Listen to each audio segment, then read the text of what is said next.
आज ये कार्यक्रम केंद्रित है फिल्म जगत के सुप्रसिद्ध निर्माता और निर्देशक 1957-58 में इसी कथा को बिमल दा ने सेल्यूलॉइड पर उतारा था। ये फिल्म थी बिमल दा जिन दिनों ढाका के जगन्नाथ कॉलेज में पढ़ रहे थे, पिता हेमचंद्र रॉय का देहांत हो गया। जमींदारी की देखभाल करने वाले मैनेजर ने अमानत में खयानत करते हुए जमीन जायदाद हड़प ली और बिमल दा का परिवार सब कुछ लुटाकर खाली हाथ वक्त की इस बेरहम मार से घायल बिमल दा को अपनी पढ़ाई बीच में ही छोड़कर परिवार के लिए रोज और अन्य स्टूडियोज के चक्कर काटने लगे।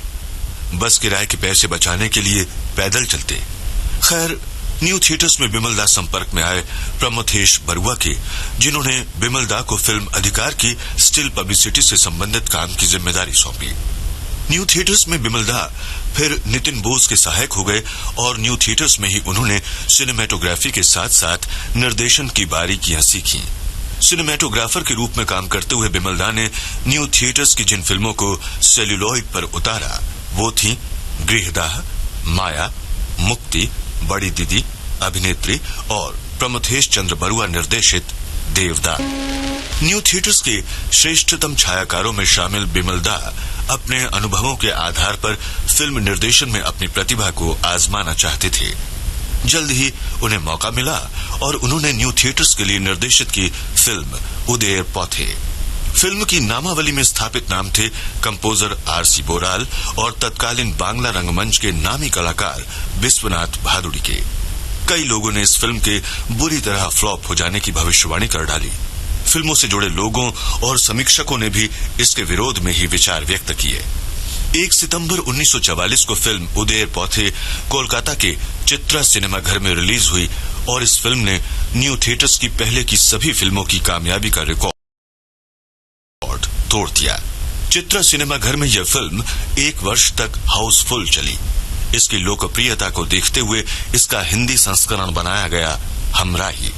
इसके बाद बिमल दा ने जो 2 और फिल्में निर्देशित की वो बुरी तरह असफल रहीं। फिल्में थीं अनजानगढ़ और मंत्रमुग्धा। न्यू थिएटर्स के लिए उन्होंने आखिरी फिल्म निर्देशित की पहला आदमी, जिसके प्रीमियर के लिए बिमल दा जब मुंबई आए तो दादर के चेतना सिनेमा में उनकी मुलाकात हुई अपने मित्र हितेन चौधरी से, जिन्होंने सावक वाचा और अभिनेता अशोक कुमार को बिमल दा के नाम की सिफारिश की फिल्म निर्देशन के लिए।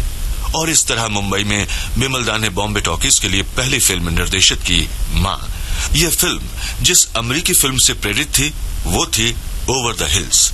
लीला चिटनीस को दी गई मुख्य भूमिका और रोमांटिक लीड में अनुबंधित किया गया तब की एक जूनियर आर्टिस्ट मीना कुमारी को, जिनके बदले बाद में श्यामा को रख लिया गया और उनके नायक बनाए गए भारत भूषण। मुंबई में अपनी इस पहली फिल्म के लिए बिमल दा को मिले कोई 25,000 रुपए। इस बीच अभिनेता अशोक कुमार बॉम्बे टॉकीज से नाता तोड़ चुके थे। शरद चंद्र चट्टोपाध्याय की कृति परिणीता के अधिकार उनके पास थे। अशोक कुमार यानी दादा मुनि ने परिणीता के निर्देशन के लिए बिमल दा को अनुबंधित कर लिया। यह फिल्म बेहद कामयाब रही और बिमल दा की प्रतिभा को मिला सम्मान और सराहना। महानगरों में यूरोपीय सिनेमा की चर्चित फिल्में भी दिखाई जाने लगी थीं, जिनके माध्यम से भारतीय फिल्मकार परिचित हुए।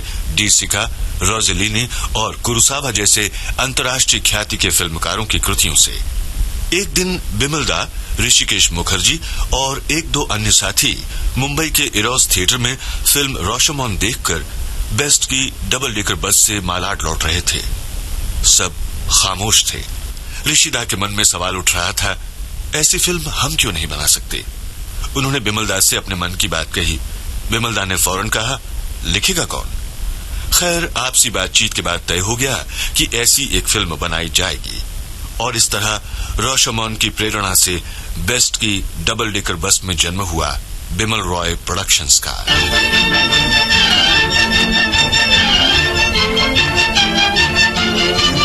इस बैनर की पहली फिल्म थी 2 बीघा जमीन।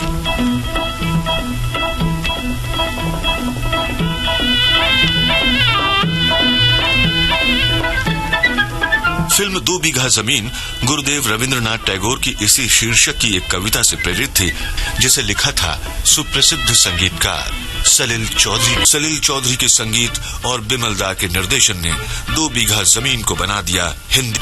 फिल्म 2 बीघा जमीन के ठीक बाद बिमल दा ने अपने असफल रही। बिमल दा अपने बैनर के भविष्य को लेकर चिंतित हो गए। 1954 में बिमल दा ने अपने दोस्त हितेन चौधरी के लिए फिल्मांकन किया बिराज बहू का। अपने बैनर के लिए बिमल दा ने शरद बाबू के उपन्यास देवदास के अधिकार प्राप्त कर लिए। इसी उपन्यास पर प्रमथेश बरुआ की फिल्म का छायांकन बिमल दा ने ही किया था, जिसमें नायक थे कुंदन लाल सहगल।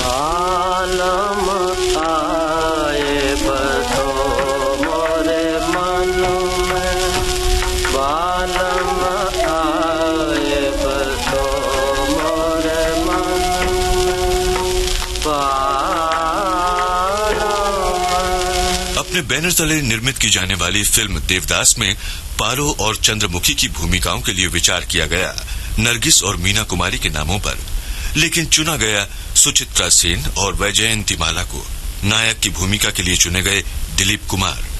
चुन्नी इस फिल्म के जरिए दांव पर जन्म पर आधारित फिल्म मधुमती बेहद कामयाब रही और मधुमती ने बिमल रॉय प्रोडक्शंस को गहरे आर्थिक संकट से निकालकर किनारे पहुंचा दिया। मैं तो कब से खड़ी इस पार, ये अखियां थक गई पंख निहार, आजा रे परदेसी। सलील चौधरी के संगीतबद्ध किए गीतों ने भी इसमें योगदान दिया। आज सुनील दत्त और अभिनेता रख जो लीक से हटकर फिल्म थी और इसे भी लोग बेहतरीन कृति है।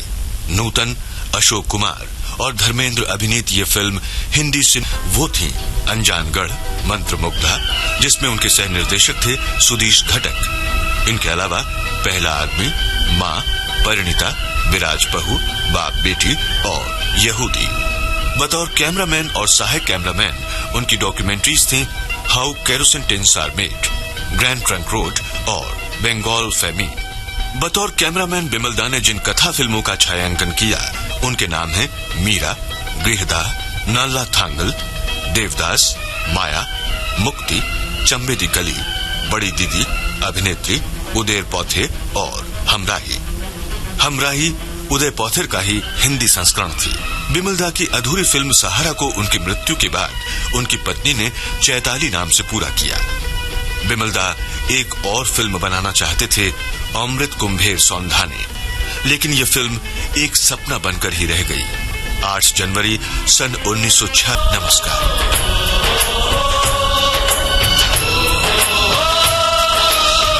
आज के फनकार।